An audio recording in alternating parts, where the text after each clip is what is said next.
In this video, we'll be talking about Stokes theorem, which is a generalization of Green's theorem to 3 dimensions. Remember that Green's theorem allowed us to write line integrals over closed curves as double integrals.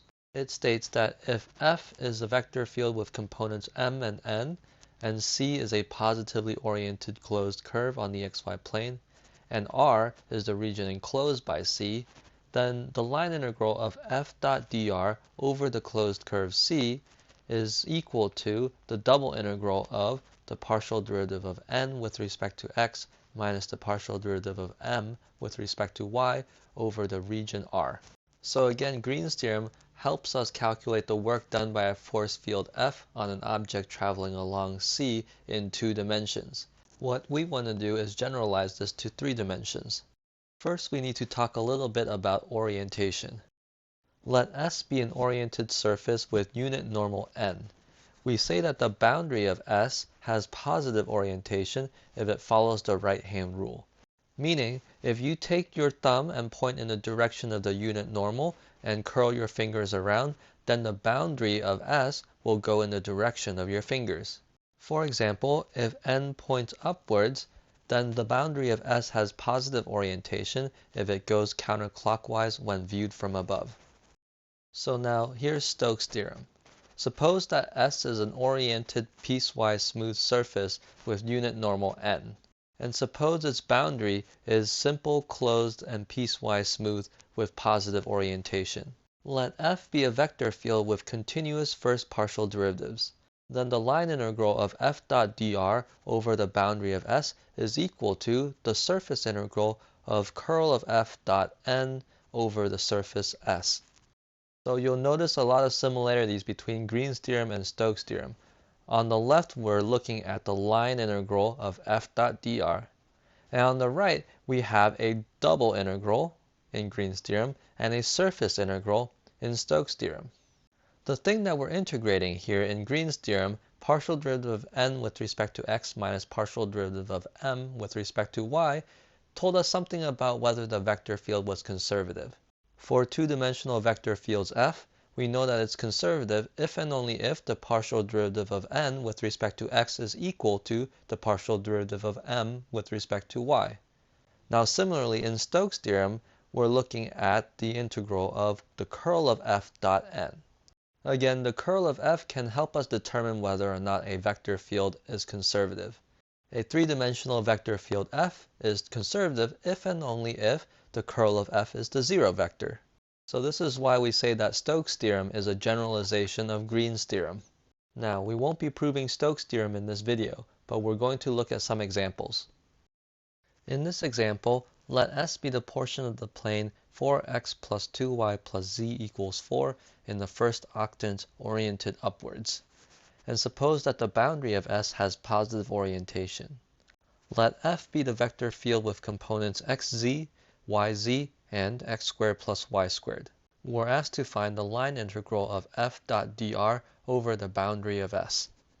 So here we have the surface S, and the boundary of S is marked with positive orientation.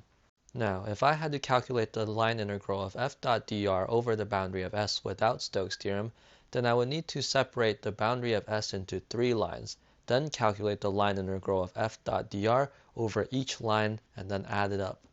That would take a bit of work, so let's see how Stokes' theorem will help us calculate this line integral. So Stokes' theorem tells me that the line integral of f dot dr over the boundary of S is equal to the surface integral of curl of f dotted with the unit normal over the surface S. Now, if my surface S is of the form z equals f of xy, then I can calculate the surface integral as the double integral of the curl of f dot n times the square root of fx squared plus fy squared plus 1 dA over the region R, where R is the region on the xy plane that my surface sits above.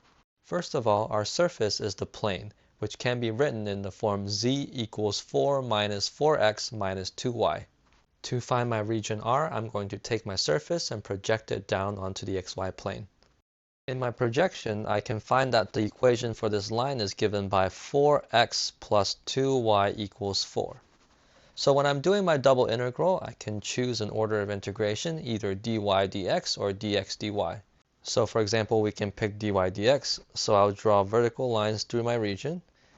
And we see that these vertical lines are bounded above by the line and bounded below by the x-axis. The line here can be rewritten as y equals 2 minus 2x. So for my region R, my y values are bounded below by the x-axis, which is y equals 0, and bounded above by the line y equals 2 minus 2x. And on my region, my x values go from 0 to 1. So before we can set up our double integral, I still need a few things. I need to find the curl of f, and I need to find the unit normal vector n.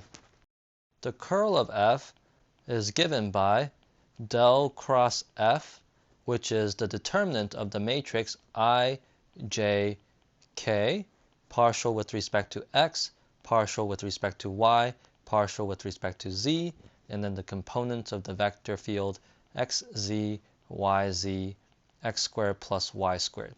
So my x component is the partial with respect to y of x squared plus y squared minus the partial derivative with respect to z of yz. For my y component, I have the partial derivative with respect to z of xz minus the partial derivative with respect to x of x squared plus y squared. Lastly, in the z component, I have the partial derivative with respect to x of yz minus the partial derivative with respect to y of xz. Calculating these partial derivatives, I have 2y minus y, and then x minus 2x, and then lastly 0 minus 0. So this simplifies as y negative x 0. Now for my unit normal, if my surface is given in the form z equals f of xy, then the unit normal is the vector negative fx negative fy 1 divided by the square root of fx squared plus fy squared plus 1.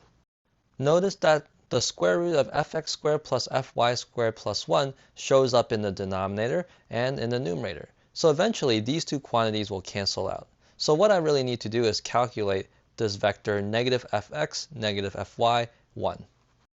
So negative fx negative fy 1 is the vector. Negative of negative 4, which just gives me positive 4. Negative of negative 2 gives me positive 2. And lastly, 1. So now we're ready to write our double integral.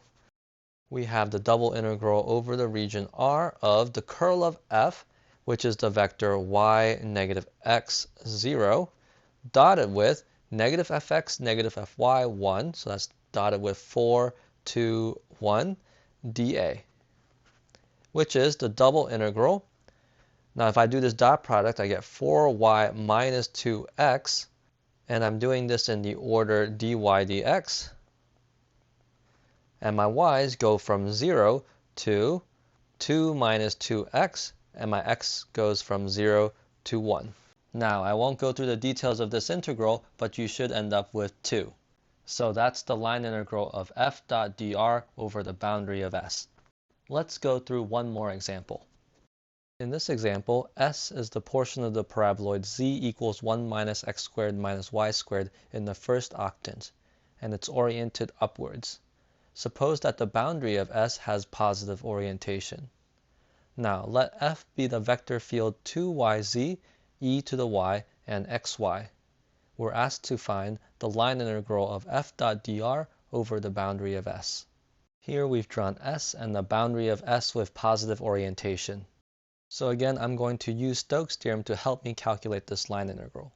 So the line integral over the boundary of S of f dot dr is the same as the surface integral over S of the curl of f dot the unit normal ds, which we can write as the double integral over the region R of the curl of f dot n square root of fx squared plus fy squared plus 1 dA, where r is the projection of the surface down to the xy plane. So here our surface is z equals 1 minus x squared minus y squared. To find my region R, I'm going to project my surface down to the xy plane.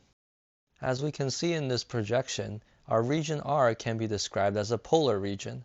So I would describe this polar region as having R between 0 and 1, and my thetas go from 0 to pi over 2. Next, let's calculate the curl of f.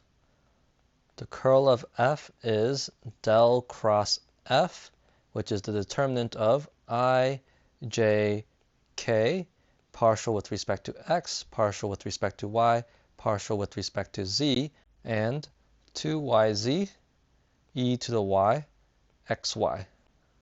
So the first component is the partial derivative with respect to y of xy minus partial derivative with respect to z of e to the y.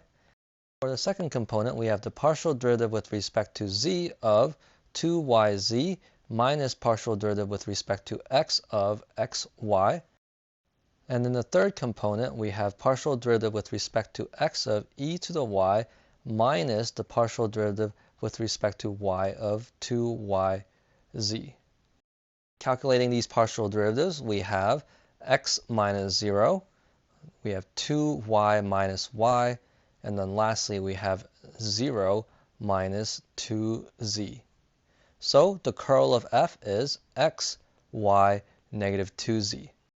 Now again, when I calculate the unit normal times the square root of fx squared plus fy squared plus 1, this simplifies to as just negative fx, negative fy, 1, where f is the function 1 minus x squared minus y squared. So calculating negative fx, negative fy, 1, we get the vector negative of negative 2x, which gives me positive 2x, negative of negative 2y gives me positive 2y, and lastly 1. So now we're ready to calculate the line integral.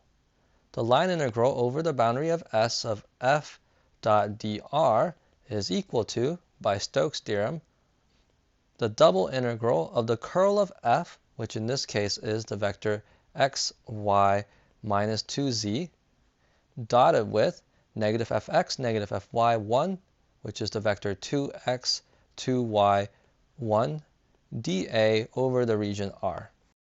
Doing the dot product, we get double integral over R of 2x squared plus 2y squared minus 2z dA. My z here, I'm going to write in my surface. So z equals 1 minus x squared minus y squared. So my integral is going to look like the double integral over r of negative 2 plus 4x squared plus 4y squared dA. Now let's change things to polar coordinates. This is the double integral of negative 2 plus 4r squared, all of this times r dr d theta, where my r goes from 0 to 1 and my theta goes from 0 to pi over 2.